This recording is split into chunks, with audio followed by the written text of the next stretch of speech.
Question today is, how badly do I need a haircut?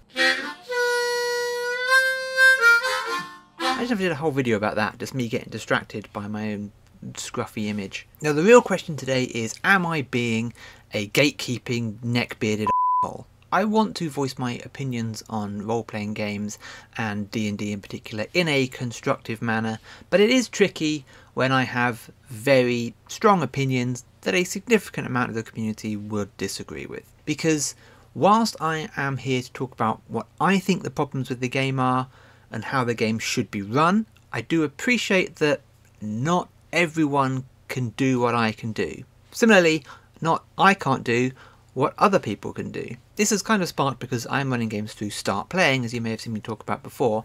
I'm specifically trying to run Fate, Fate of Cthulhu, and Monster of the Week. Those are the three games that I'm sort of advertising at the moment. I'm preparing to advertise, say, Paranoia, and I've thought about running D&D on there, but I'm not sure I want to. But as part of that, I am on the Game Masters Discord group, which is a really great group. I really love being on that group. There's a really interesting chats on there, and there's some really interesting people on there, and it's a really kind of friendly atmosphere. But they do occasionally have conversations on there that are complete nonsense to me, and it's because they're discussing the minutiae of how to run Dungeons and Dragons, which does not translate to the larger hobby at all. Obviously specific things specific to D&D, but those broader concepts result in, to me, some very silly conversations, because running those things isn't hard, or at least it isn't hard for me. I don't find it hard to balance the game. I think balance is even necessary, and I'm working on an entire video just about that. I think balance is a silly concept, but I don't find it hard to do that because I can just sort of create on the fly, and I can adapt situations to make them harder or easier in order to give the players just the right amount of challenge. I think I'm relatively, you'd have to speak to my players to be honest, but I think I'm relatively good at adapting to create just the right amount of challenge to where the players feel like they're going to fail, but they're probably going to succeed. Which is kind of what we're all aiming for, but the conversations amongst the D&D discourse, either on servers like that or amongst other YouTubers and things, often focus around some fairly stupid topics, other than balance, which I've said balance. I think balance is a silly idea, but also like broken combos. Again, who cares? It's fine to have a broken combo. Min-maxing is fine. All these things are just sort of fine because I can adapt to them very easily, and players like feeling like they've outsmarted you. They like feeling like they've broken the game, because the point of playing these games is in order to break them, or at least the ability to do things that you can't normally do in, say, a video game format or a more restrictive format. The hobby is about being able to do anything. It's being able to go out into this imaginary world and just imagine to your heart's content. Think outside the box. You're not trying to figure out what the video game wants you to do, or what the correct sequence of events to do to beat the boss or whatever. You're able to think outside the box and do whatever you need to do, or whatever you can imagine to try and achieve that goal. But I can appreciate that not everyone thinks like me. Not everybody has that continually creative, that continually writing mind. I am constantly churning out ideas. My wife laughs at me because I will sit and talk to myself. I'll just she can often see my lips moving because I'm just talking to myself as I'm kind of writing the next chapter of my novel, or the next play concept that I'm working on, constantly in my head all the time. So I'm always churning out ideas, and during the course of play I don't find it hard to continue doing that. I don't find it hard to create a villain's capabilities, or monologue, or build a world or a town, or build anything really, or create an NPC on the fly. I don't find it hard to do that, but I appreciate and I understand that some people just don't, or probably most people just don't have that kind of thinking processes. Other people have practical skills, and modules and balance which I really hate. I'm really going to make, I'm honestly making a whole video about balance. But D&D structure and modules help to kind of guide people who can't just be continually creating like that, and hopefully spark some elements of creativity and enough elements that you can start building those skills that I just naturally have. The problem is that whilst D&D is very fluid and very good at facilitating that kind of learning process, it is very stifling to somebody who is already a creative mind, somebody who already thinks in that creative way. And as the game kind of teaches you to think that way and teaches you how to run games, eventually you should outgrow it. Like, you should outgrow that concept. And then if you don't outgrow it, the opposite starts to become true, and it starts to stifle your creativity. It's sort of, there's a wall of how far you can go with it, and then you start to get into the sense of mechanics over narrative, and that's a trap that maybe some people don't get out of. The idea that there are people who just run modules is utterly bizarre to me, utterly strange. Like, why would you hamper yourself like that? Why would you run the game like that? And there are always the sort of people who say forever GM like that's a bad thing. I'm a forever GM because I love it, because it fits my wheelhouse, it fits my creative skill set. I genuinely don't enjoy playing as much as I do running.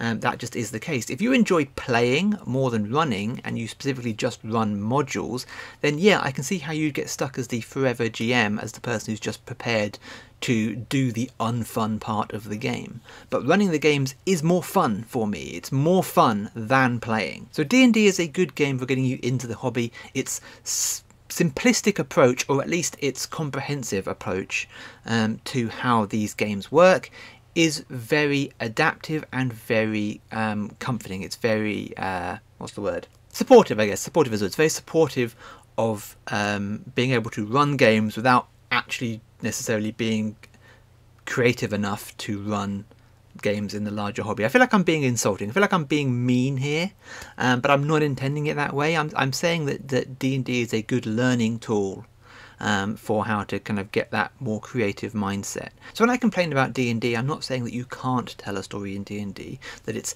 impossible, or even that you shouldn't. I'm just saying that it's bad at it. The game itself, the game as a game, does not mechanically support you being able to do that, despite what Brennan Lee Mulligan might say. Let me give you an example of what I mean. So I outgrew D&D very quickly. That could be because I came to D&D quite late. I've played many other games before I played D&D, talked about in other videos. Rifts was my sort of game growing up, and then I've played Fate and all those other sorts of games before I ever even touched D&D. And an example I can give is in the first D&D game, the first big campaign that I was a part of, which was a really good game. Just want to make that clear for anyone who was in that game, who was watching. Very fun game. Trying to protect an NPC who this villain was trying to kill, trying quite targetedly to try and kill. We were trying to keep them alive.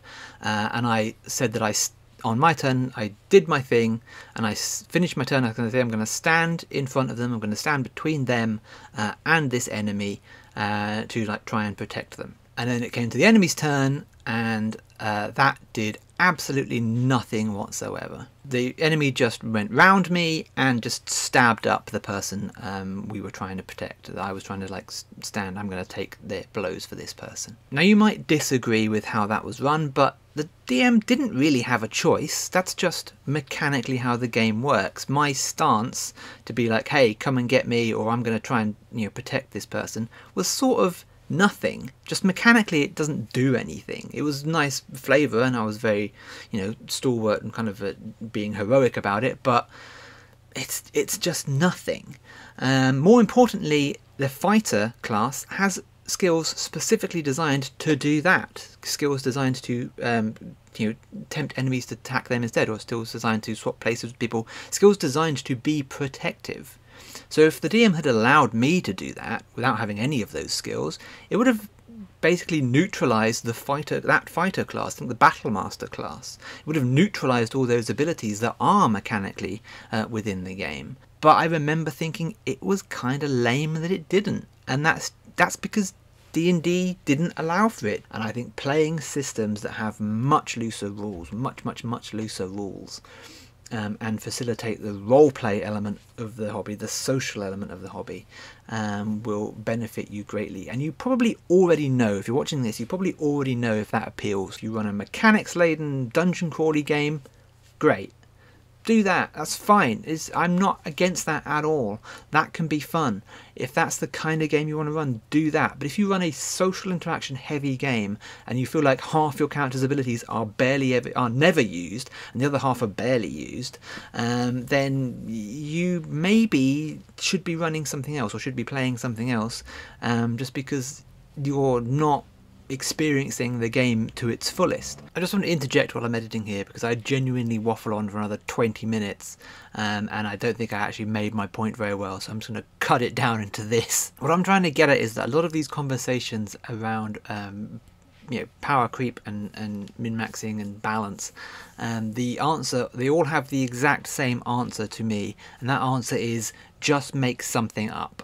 All these DMs saying, well, how do I prevent players from doing it, or how do I work against it, or how do I make sure that this works? And the answer is just make something up. That's how the game works.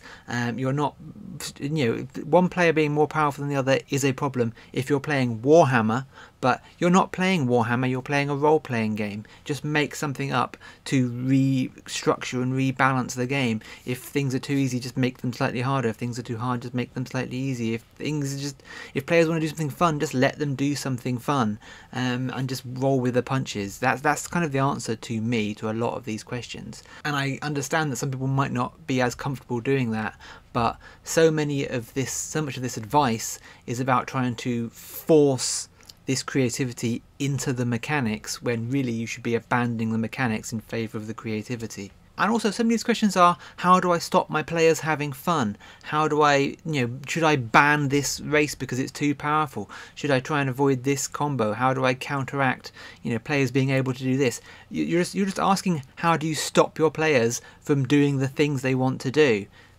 You shouldn't do that. You shouldn't be trying to stifle your players' creativity just because you can't keep up with them. So that hopefully is a little clearer where I'm coming from. I don't know. Let me know in the comments.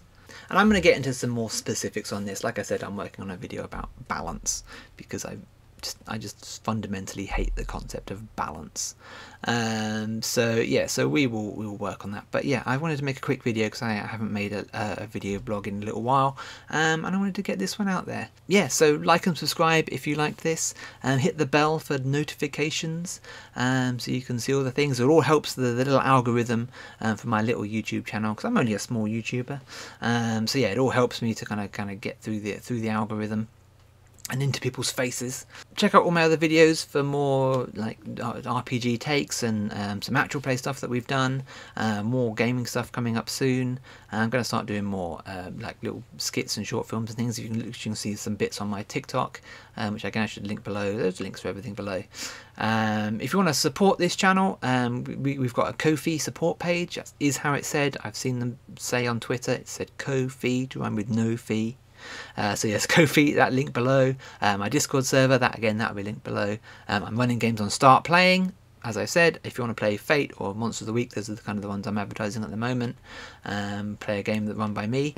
Then yeah, that's linked below again on Start Playing. And or you can just go and Start Playing, and you can find all sorts of games, mostly D&D and Pathfinder and that kind of style. But there's a wide variety of games on there. So please do get on that and check it out. And yeah, that's me for now. I've probably covered everything. I can't really remember. I should have it written down, the checklist of like what you're supposed to say at the end of a YouTube video. But yeah, I've probably got it down by now. Thank you for watching. That's the end.